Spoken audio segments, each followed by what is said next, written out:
Alors, le géoréférencer une plantation, c'est mesurer la superficie de la plantation avec des appareils qui puissent permettre la localisation de la plantation en même temps sur le globe terrestre.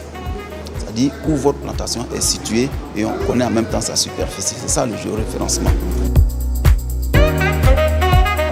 Alors, c'est une activité donc initiée par la filière EVA, par la PROMAC, pour que toutes les plantations soient géoréférencées. Pourquoi? Parce qu'il y a l'Union européenne qui a pris une nouvelle réglementation qui, à partir du 1er janvier 2025, pour toute plantation qui n'aura pas été géoréférencée, aucune production de cette plantation ne va rentrer sur le territoire européen.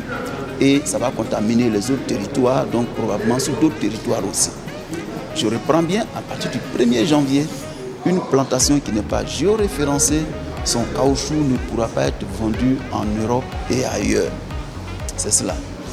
Deuxièmement, à la fin de cette opération, la PROMAC disposera donc d'une base de données unique pour tous les planteurs. Parce qu'aujourd'hui, chaque acteur a sa base de données pour sa propre gouverne.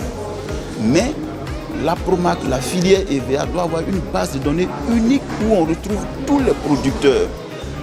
Pour qu'à la fin, on puisse avoir les informations nécessaires pour que chaque producteur puisse avoir un code qui désormais sera un code unique.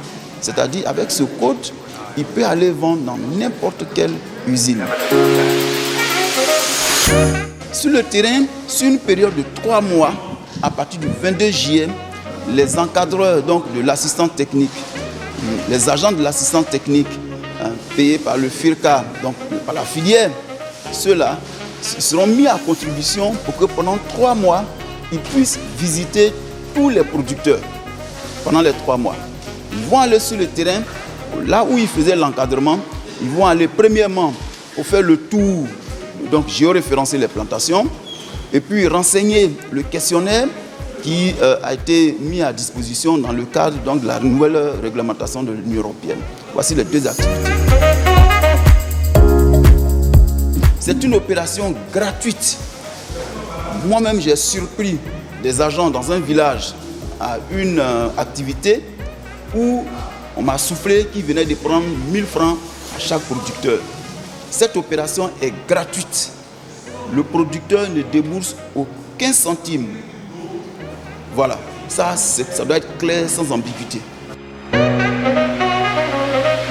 Alors, il y a une phase préparatoire qui démarre aujourd'hui, une phase préparatoire du terrain qui démarre aujourd'hui par le lancement des missions de sensibilisation.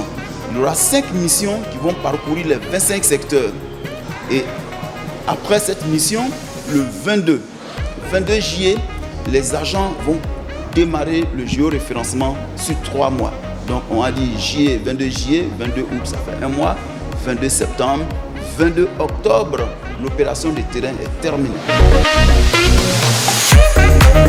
C'est vraiment d'accueillir les agents commis à cette tâche, les accueillir.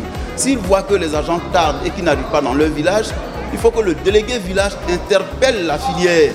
Il y a beaucoup de bureaux où il peut aller se plaindre pour que nous rappelions donc les agents à l'ordre. Peut-être que c'est une question de calendrier. Dans tous les cas, il faut que les producteurs soient vigilants. Nous n'avons que 3 mois. Et pendant les 3 mois, il faut qu'ils reçoivent les agents. Pendant ce temps, ils doivent faire les layons autour de leur plantation, de sorte que quand l'agent arrive, l'opération puisse se faire facilement et ils apprêtent leurs papiers. Voilà ce que nous attendons. Et donc, tous les producteurs doivent se mobiliser. C'est dans leur intérêt.